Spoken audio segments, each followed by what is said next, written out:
সজনে খাড়া রেসিপি তো বন্ধুরা আপনারা অনেক খেয়েছেন, এইভাবে একবার বানিয়ে খেয়ে দেখবেন আর আমাকে কমেন্টে জানাবেন কেমন খেতে লাগলো। নমস্কার বন্ধুরা, সানুদির রান্নাঘরে আপনাদের সবাইকে স্বাগত জানিয়ে আজকের রেসিপি শুরু করব। বন্ধুরা, আজকে আমাদের রেসিপি সজনে ডাঁটা পোড়া। এখানে আমি দেখুন পরিমাণ মতো সজনে ডাঁটা নিয়ে নিয়েছি আর একটু মোটা মোটা নিয়েছি। সজনে ডাঁটা পোড়ানোর জন্য এরকম মোটা মোটা সজনে ডাঁটাই দরকার। আর এগুলোকে আমি ভালো করে ধুয়ে নিয়েছি। এবার আমি এগুলোকে একটু তেল মাখিয়ে নেব।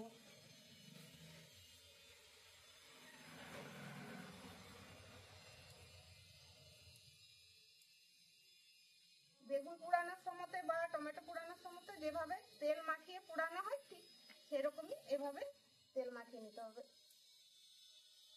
বন্ধুরা, একদমই এটা নতুন রেসিপি। সজনে ডাঁটা রেসিপি তো আপনারা অনেকেই বানিয়ে খেয়েছেন, একবার এভাবে বানিয়ে খেয়ে দেখবেন। তার জন্য ভিডিওটি প্রথম থেকে শেষ পর্যন্ত দেখবেন।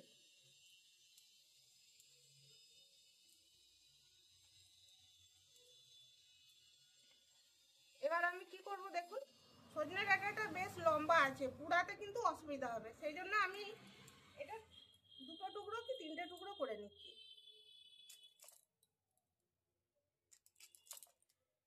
এরকম 3 টুকরো করে নিচ্ছি।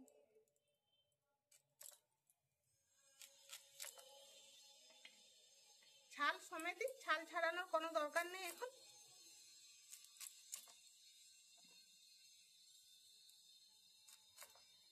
বন্ধুরা, এই রেসিপিটি দেখার পর ভালো লাগলে লাইক শেয়ার কমেন্ট করবেন আর আমাদের চ্যানেলটিকে সাবস্ক্রাইব করে আমাদেরকে সাপোর্ট করবেন।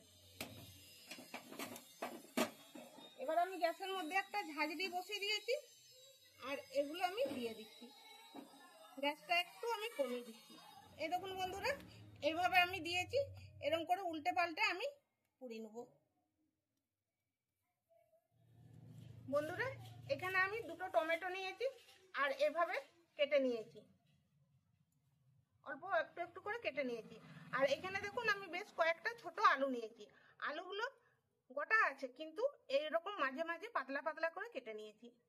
এইভাবে কেটে নিলে কি হবে, আলুটা তো আমি পুড়াবো, যাতে ভালো করে পুড়ে যায় আর ভেতর পর্যন্ত সিদ্ধ হয়ে যায়, সেই জন্য এরকম করে আমি প্রত্যেকটা আলুই কেটে নিয়েছি।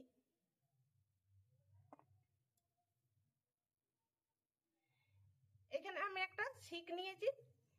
এবার আমি কি করব, এটার মধ্যে এইভাবে গেঁথে নিচ্ছি এরকম করে।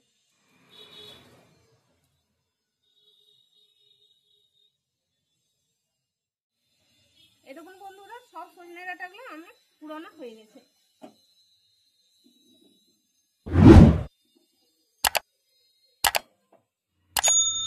এবার আলুটা একটু তেল মাখিয়ে নিচ্ছি।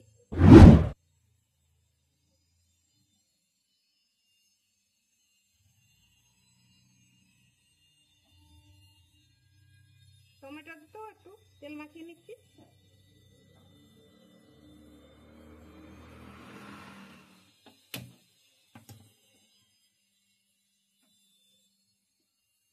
এবার আলুটা আমি পুড়তে দিয়ে দিচ্ছি।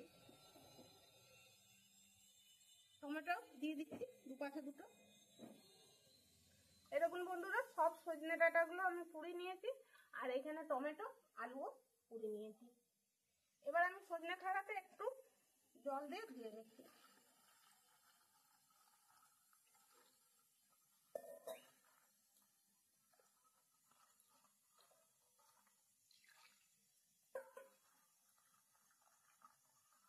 এই যে ধুলে কি হয়, এই যে কালো কালো জিনিসগুলো এগুলো জলের সঙ্গে বেরিয়ে যায়।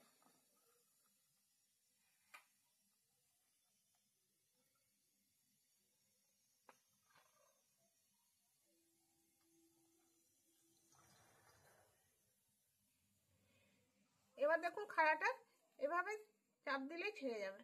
এই দেখুন, এই যে শাঁসটা আছে না, শাঁসটা আমি বের করে নিচ্ছি।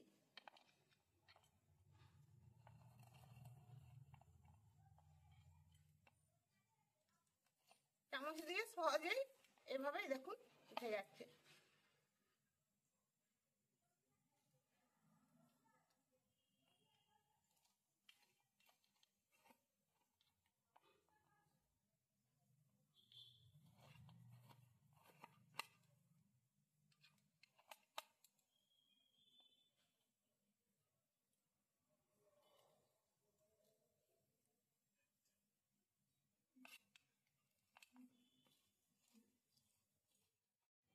বন্ধুরা সজনে ডাঁটা সব শাঁসটা বের করে নিয়েছি। আর এই দেখুন সজনে ডাঁটার খোসাগুলো। এবার এখানে টমেটো আর আলু পুড়ে নিয়েছি, এগুলোকে একটু জল দিয়ে আমি ধুয়ে নিচ্ছি।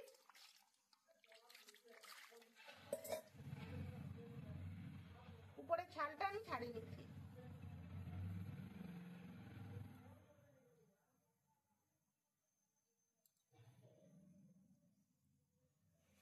এবার আলুগুলোকেও আমি এভাবে একটু ধুয়ে নিচ্ছি।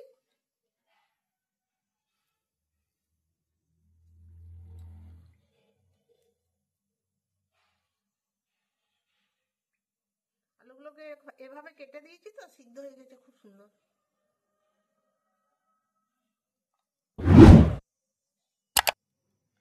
এবার টমেটোটা হাত দিয়ে একটু ভেঙে নিচ্ছি। আলুটাও এমনি চটকে নিচ্ছি।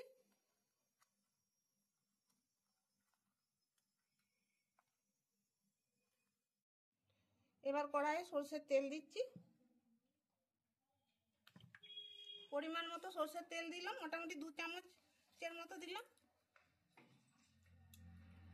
একটা শুকনো লঙ্কা, লঙ্কাটাকে প্রথমে ভেজে নিচ্ছি।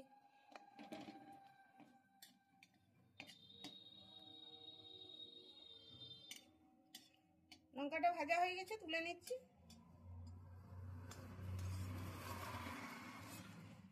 এবার দিচ্ছি একটু গোটা জিরে, কুচনো রসুন,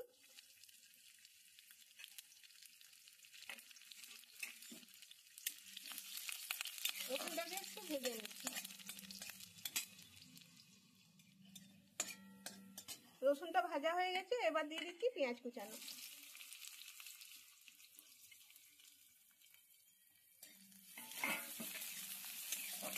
পেঁয়াজটাও ভেজে নিচ্ছি।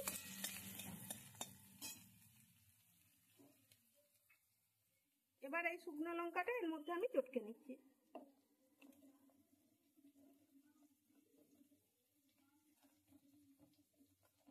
আমি ভেজে দিলাম, লঙ্কাটা পুড়িয়েও দেওয়া যাবে।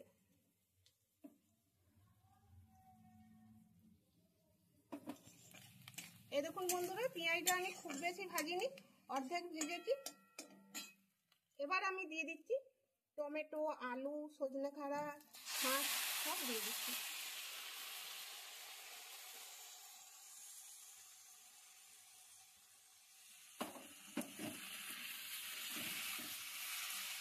দিচ্ছি স্বাদ মতো নুন।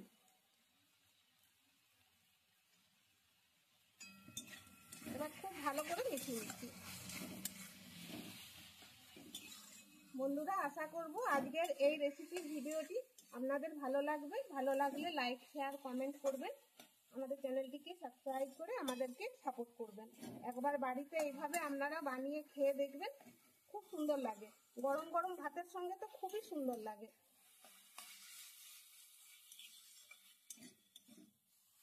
আমি এটাতে কিন্তু হলুদ দিলাম না, আপনারা চাইলে হলুদ দিতে পারেন, তবে হলুদ দেওয়ার থেকে না দিয়ে এইভাবে বানিয়ে খেয়ে দেখবেন, দারুণ একটা সেন্ট ছাড়বে। এটা হয়ে গেছে, এবার আমি গ্যাসটা অফ করে দিচ্ছি, এবার নামিয়ে নিচ্ছি।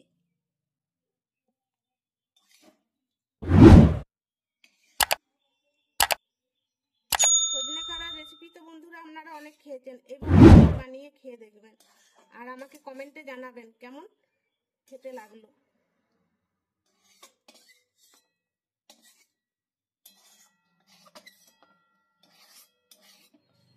তাহলে বন্ধুরা, ভিডিওটি এখানেই শেষ করছি। দেখা হবে পরের ভিডিওতে। সবাই ভালো থাকবেন, ধন্যবাদ।